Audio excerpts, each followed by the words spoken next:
24 फरवरी को रूस ने यूक्रेन पर आक्रमण किया। उसके बाद 7 अक्टूबर 2023 को हमास ने इजरायल के ऊपर अभी तक का सबसे बड़ा और ऐतिहासिक हमला किया। इसके बाद इजरायल ने जवाबी कार्रवाई में गाजा पर जमीनी हमला कर दिया। लेकिन इन दोनों युद्ध की वजह से पूरी दुनिया दो खेमों में बंट गई है, जिसमें एक तरफ ईरान यमन का हूती, लेबनान का हिजबुल्लाह, हमास और इराक और सीरिया के प्रतिरोधी हैं और इन्हें रूस से सीधा समर्थन मिल रहा है। वहीं दूसरे खेमे में इजरायल के साथ अमेरिका और अन्य पश्चिमी देश हैं।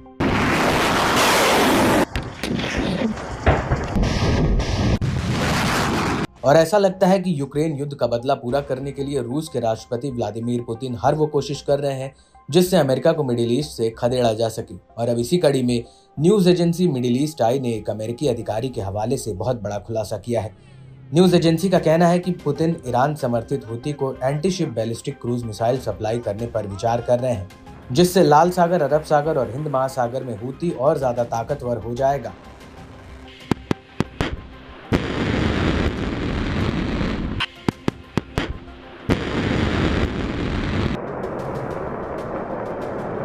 ईरान के साथ रूस की दोस्ती बढ़ने के बाद से ही रूसी लगातार हूती के साथ समन्वय बना रहा है। दरअसल पुतिन की कोशिश मिडिल ईस्ट में उन सभी पश्चिम विरोधी ताकतों को एक साथ लाना है जो अमेरिका के खिलाफ हैं। और 7 अक्टूबर 2023 को हमले के बाद से ही हूती लगातार लाल सागर में इजरायल और अमेरिकी और अन्य पश्चिमी जहाजों पर हमले कर रहा है।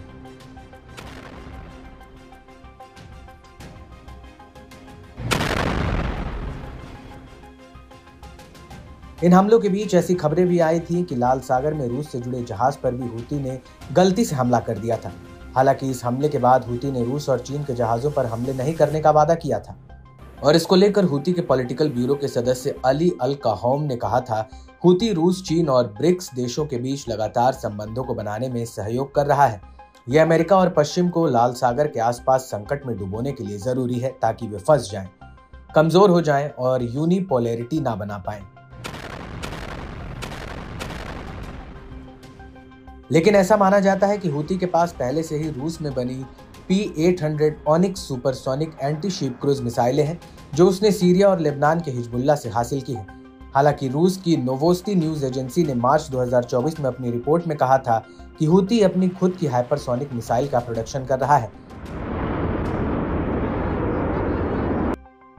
एजेंसी ने कहा था, हूती की मिसाइल फोर्स ने सफलतापूर्वक एक मिसाइल का परीक्षण किया है जो मैक 8 की स्पीड और ठोस ईंधन पर चलने में सक्षम है।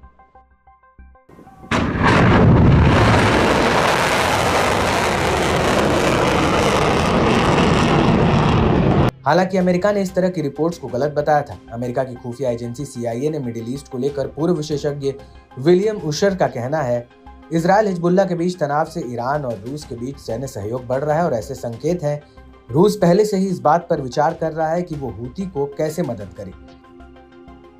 और इस रिपोर्ट के बाद ये सवाल उठना लाजमी है कि हूती ने हाल ही में अपने जखीरे में जिन नए हथियारों को शामिल कर पश्चिमी देशों के जहाजों में खौफ बरपाया है, उनका कहीं रूस से कोई संबंध तो नहीं।